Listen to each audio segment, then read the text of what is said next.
जैसे श्री ब्रह्मा जी श्री विमान और सर्वशक्तिमान अजर और अमर की संज्ञा में लेकर इनकी पूजा किया करते थे।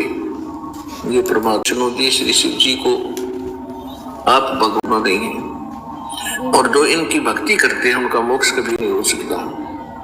600 वर्ष पहले भगवान बताया करते थे कि कभी ना हो तीन देव की जो करते भक्ति उन्हीं में ये भूल पड़ो संसार, गुण तीनों की भक्ति से उतरो पार। कहे कबीर निज नाम बिना कह लीला कर रहे थे जुलाहे की धानक की कबीर पर। तो परमात्मा 600 वर्ष पहले जब आए थे सही कहा करते थे जिसका भयंकर विरोध हमारे धर्म गुरु ईश्वर जी, तो उस समय यही सब कर दिया, बहुत यातनाएं दी किया और परमात्मा को बदनाम, परमात्मा की महिमा को दबा दिया गया। उस समय तो ये कुछ समय के लिए लगता है, मिटाया नहीं जा सकता। कहते हैं सच्चाई को कुछ दिन दबाया जा, आज दास वही आपके सामने उन्हीं, आज वही वचन जो परमात्मा ने बोले थे, जिन सदग्रंथों को हमारा हिंदू समाज सदग्रंथों से रूबरू कर रहा है, स्पष्ट कर रहा है, और हमारा ये मानना था कि इन सदग्रंथ बहुत ही शिरोधार्य मानते रहे, ये अविनाशी नहीं है। तो में जो लिखा है वो बिल्कुल 100% सत्य न करते हो नकली संतों ऋषियों आचार्यों और शंकर। तो हम क्या सुनते थे, हम बकवाद सदग्रंथों से हटकर अपना लोक वेद बनाकर पूजाएं आचार्यों से, और उन्होंने हमारे सारे पूर्वजों को काल के दूत का काम करके कुत्ते गधे की योनि में डलवा दिया और उनको भूत प्रेत बनाकर आज आप स्वयं स्वीकार कर रहे हो, अपने सदग्रंथों को पढ़ पढ़ कर गदगद हो रहे हो और धिक्कार रहे हो मूर्खों को जिन्होंने हमें मिसगाइड किया, हमारे सदग्रंथों को ठीक से समझकर न समझकर हमें अपने ही लोक वेद के आधार से इन भूत पितर देवों की पूजा तक सीमित कर दिया। हो सकता और इन तीनों देवताओं की जबकि हमारे सदग्रंथ कहते हैं इन देवताओं की पूजा। इस कारण से समाज के अंदर कोई परिवर्तन आया करने से आप कभी मुक्त नहीं हो सकते। आपका मोक्ष नहीं करने वालों को राक्षस स्वभाव को धारण किया। परमात्मा जो सुख देता है तो वो उसमें लिखे विकार बढ़ते चले गए वेदों और गीता, वो परमात्मा जो सुख देता है तो वो उसमें लिखे हमें प्राप्त नहीं हो रही थी, जिस कारण से हम धनी बनने के लिए पहले तो तंत्र मंत्र का सहारा दिया, लेकिन जो क्रियाएं हमारे धर्म गुरुओं ने बताई धन लाभ के लिए नहीं हुई, तो हमने फिर क्या सोचा, रिश्वतखोरी चोरी वो सक्सेस नहीं हुई, वो सफल डाके मिलावट करके हमने धनी बनने की कुचेष्टा की। ये हमारी भारी भूल रही, क्योंकि कोई भी व्यक्ति अपने किस्मत से अधिक प्राप्त नहीं कर सकता। दिलबद है विदना लिखे जो ले, ऐसा ना एक बार आ जाए तो फिर बार बार टेंशन। जो उसके भाग्य में लिखा हुआ है, किस्मत बनी है आपकी, लिखा है मासा घटे न कम हो सकती है। यानी भावार्थ है कि जो मस्तिष्क में आपका प्रारंभ और ना ही दिल बढ़ सकता है बना के चोरी करके रिश्वत ले करके और या कोई अन्य तरीका अपोगे, उसका बल्कि दुष्परिणाम घना भोगना पड़ेगा। डाके मार के कभी सफल नहीं। तब तक हम अपने किस्मत में लिखे हुए कर्म पुण्यात्माओं, जब तक हम परमेश्वर कबीर जी की शरण में नहीं आते, अगर कोई संत वैसे साधु मिल जाते हैं, अच्छी आत्माएं मिल जाती हैं, वो का ही भोग भोग रहे होते हैं। इससे कोई बता देता है कि वो कोई प्रेरणा कर देते हैं कि मंगलवार का व्रत रख लो, वो भी करने लग जाते हैं, साथ साथ इनके पैर लग किसी का व्रत रख लो। कोई बता देता है कि गायत्री मंत्र जाप कर लो। हम कोई लाभ ना मिलने से फिर हम इसके साथ साथ ये बुराई हम फिर भक्ति भी करते रहते हैं,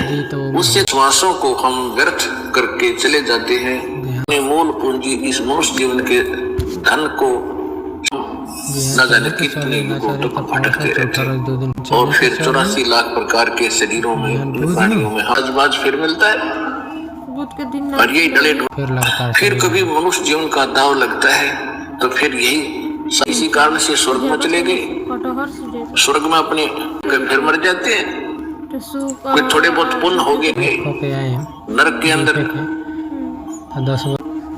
कर्मों को भोग कर खत्म करके पुण्य कर्मों को फिर नरक में चले आगे गए ना बावड़े, जो पाप से वो खत्म हुए उनको भोग कर फिर 83 लाख योनियों में आगे कई ठोर ठका रत्ते भी सब जाही बिन साहिब की बन पर चलते रहे तो अपने घर भी पहुंच जाएंगे हमें। और क्योंकि एक तो ज्ञान ऐसा गजब का नहीं, ऐसे नहीं इधर जाओ उस दिशा को छुड़वा मिट करने वाले रास्ते में मिलते रहे, वो हमें डगमा कर देते, धक्के खाते रहे। तो कहने का भाव ये देते थे जो सही दिशा थी और हम दूसरी दिशा पकड़ के ये यहाँ पर शास्त्र अनुसार कि आपको यहाँ जब बुलाते हैं आपको कितना पुण्य मिला। कबीर जी की भक्ति नहीं करेंगे,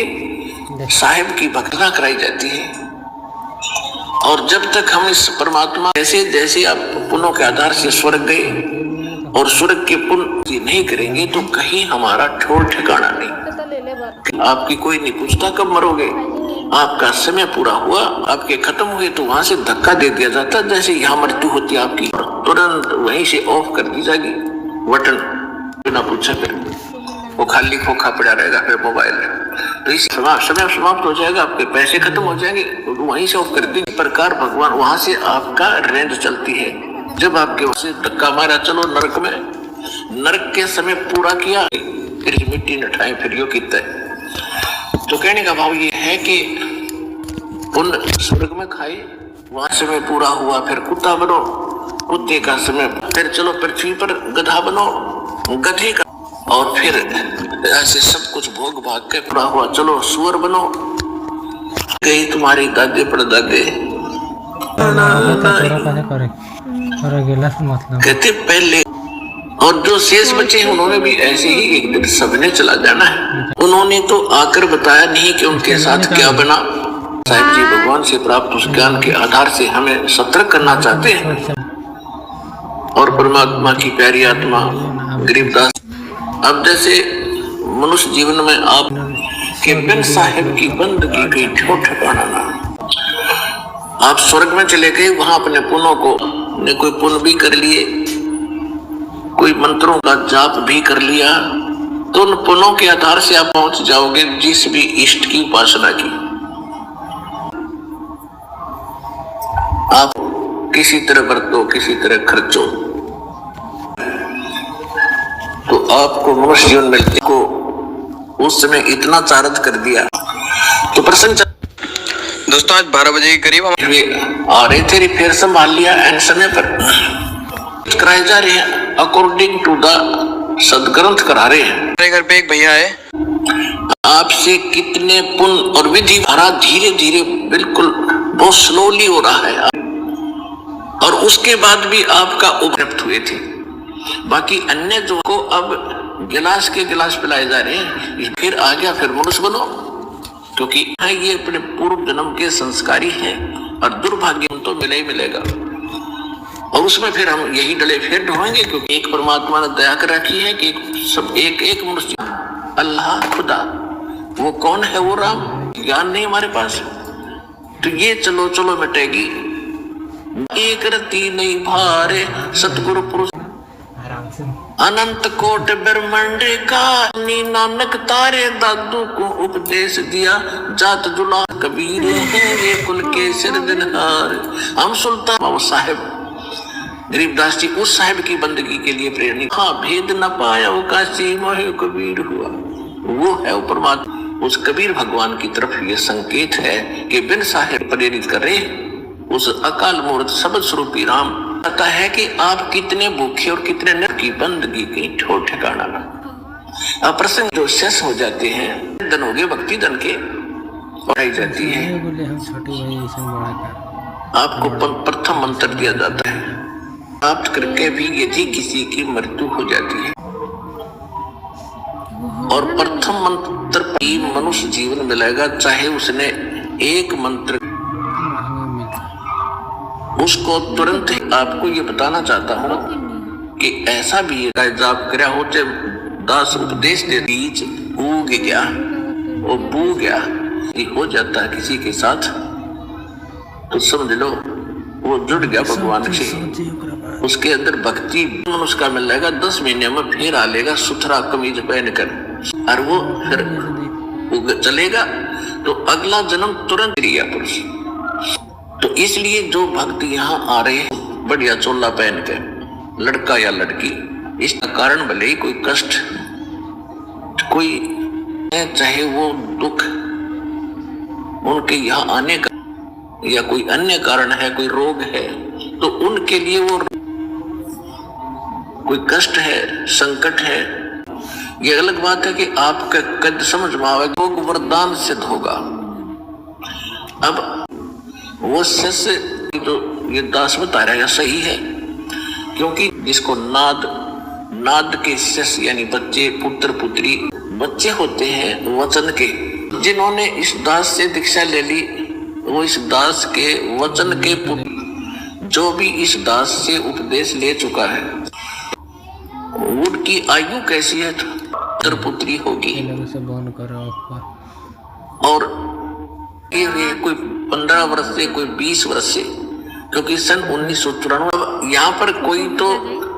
10 वर्ष से दीक्षा 19 वर्ष हो चुके हैं, 20 मार्च से शुरू हो गया से दास ये दीक्षा देने लगा था, जिसको लगभग 20 वर्ष के 18 के 15 के 10 वर्ष जो पुराने भक्त हैं जो यानी सारी सत्य है वो सारा सत्य स्वीकार करते उनको तो दीक्षित है, तो वो तो फाइनल हो चुके हैं। वो तो दास जो बोलता है मिलते हैं पूरे गुण से दीक्षा मिलती है। उस दिन आपके यानी जिस दिन आपको ये सत्य मंत्र उस आधार से कोई 10 वर्ष का है, कोई 20 वर्ष का है, कोई 6 ये मानव जीवन का जन्म माना जाता है। तो छोटे बच्चों को जो दास बता रहा है यानी कम समय से महीने का है, कोई 2 साल वर्ष का बच्चा है,